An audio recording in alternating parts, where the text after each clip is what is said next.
Karma et boule de cristal. Kagame, Macron et Ruto, les présidents maudits. Question. Qu'ont-ils en commun, ces trois présidents? Réponse. Les présidents du Rwanda, de la France et du Kenya ont eu maille à partir avec la République démocratique du Congo et son président, Félix-Antoine Tshisekedi.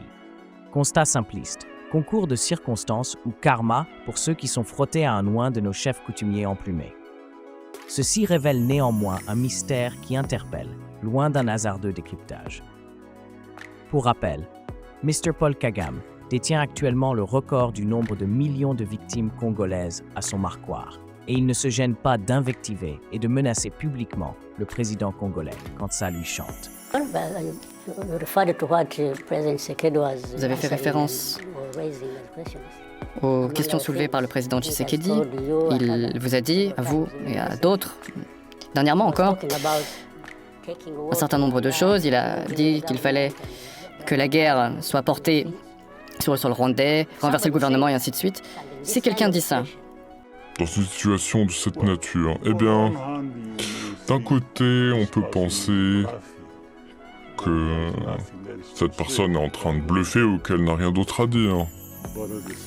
Mais d'un autre côté, on regarde notre situation, de notre expérience, notre histoire. Rien n'est considéré. Pour le régime de Kagame, responsable de plus de 10 millions de morts en RDC. Voici pour la cour dans l'intro, voyons du côté jardin dans notre développement. Développement, on n'échappe pas au karma, Paul Kagame. Dire aujourd'hui que le président Kagame se la coule douce est d'un sarcasme décapant. L'homme, un mois avant les élections, s'agite comme un diable dans un bénitier. Conférence pour raccommoder une image trompeuse qu'il avait imposée au regard du monde. Cauchemar avec les publications récentes de Forbidden Stories, avec la furie médiatique négative sur son leadership, présence controversée pour se positionner en gendarme de l'Afrique, commémoration destinée surtout aux Occidentaux, un rappel de leur lâche abandon pendant le génocide dont il a concocté un plantureux fonds de commerce.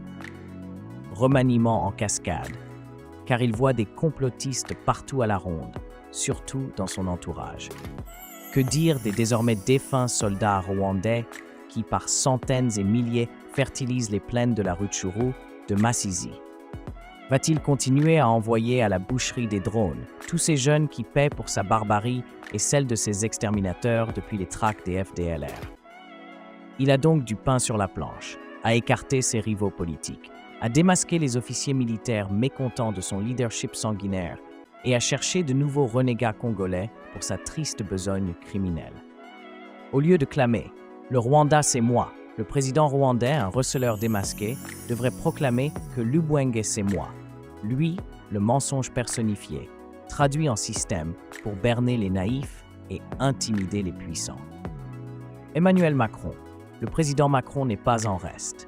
Sa décision folle et héroïque de dissoudre l'Assemblée nationale après sa défaite aux élections va lui en faire voir de pas mûrs et de toutes les couleurs. Après avoir procédé aux consultations prévues à l'article 12 de notre Constitution, j'ai décidé de vous redonner le choix de notre avenir parlementaire par le vote. Je dissous donc ce soir l'Assemblée nationale. Déjà, la majorité revient à l'extrême droite. L'extrême gauche se méfie des deux bords. Il se profile donc d'ici au mois de juillet le spectre de la cohabitation tant redouté chez les Français. Entre-temps, tous les éventuels dauphins ne sont pas prêts d'accompagner Mr. Emmanuel Macron et ils lui mettront les bâtons dans les roues juste pour le plaisir. Entre-temps, les Français montent une fronde sur la rengaine de la déliquescence des mœurs d'une nation tenue en otage par des homosexuels et des lesbiennes. Une période durant laquelle le président français va songer à 2 fois sur son projet de jeu. Terre un coup d'œil à notre cartographie minière, à ses soutiens indéfectibles au Rwanda en l'équipant. D'un soutien financier solide, il peut en tirer le pactole généré par nos minerais. Et pour avoir ceci, il faut des armes à nos ennemis pour une déstabilisation conséquente. D'une pierre, 2 coups. C'était sans compter avec le karma.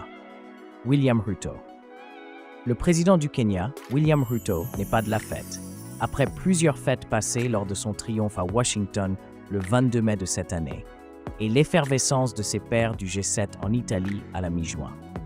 Le Kenya a connu une sécheresse jamais observée cette année, puis des inondations dévastatrices.